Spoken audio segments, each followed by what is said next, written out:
అసలు ముందు డ పే అసలు హాస్పిటల్‌కే వెళ్ళే అవసరం రాకూడదు అంటా ఉంటారు. అట్లా రాకుండా ఉండాలంటే మన లైఫ్ స్టైల్ ఎట్లా ఉండాలి? ఎట్లాంటి ఫుడ్ తీసుకోవాలి? ఇది ఫుడ్ ఒకటి. ఫుడ్ చాలా చాలా చాలా విధాలుగా చాలా చెడు దారిలో పోతుంది. హ్మ్. దీనంతటికి కారణం ఏంటంటే ఇంక అందరూ కారణమే దీనికి. యెస్. ఎక్కడెక్కడైతే ఫుడ్‌ని హ్మ్. ఓకే. కొత్త తరహాగా కొనుక్కొని తింటున్నారు. హ్మ్.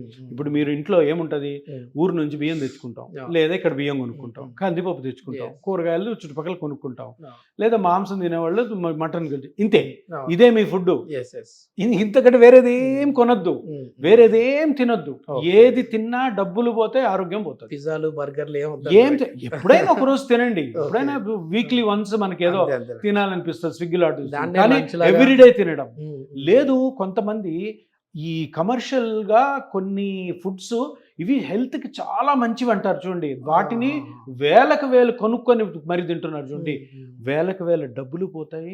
మీ ఆరోగ్యం చెడిపోతుంది. ఎందుకంటే Yes. అది తినడం తోటి మనం రొటీన్‌గా చిన్నప్పటి నుంచి తింటున్న ఏదైతే బాడీ అలవాటైన ఫుడ్ తినరు. సో న్యూట్రిషన్ కంప్లీట్‌గా లాస్ అవుతుంది. దాంతోటి లేనిపోనివన్నీ ఇంబ్యాలెన్స్ వస్తుంది బాడీలో. లేనిపోని గట్ ప్రాబ్లమ్స్ వస్తాయి. న్యూట్రిషన్ ప్రాబ్లమ్స్ వస్తాయి. మెటబాలిక్ ప్రాబ్లమ్స్ వస్తాయి.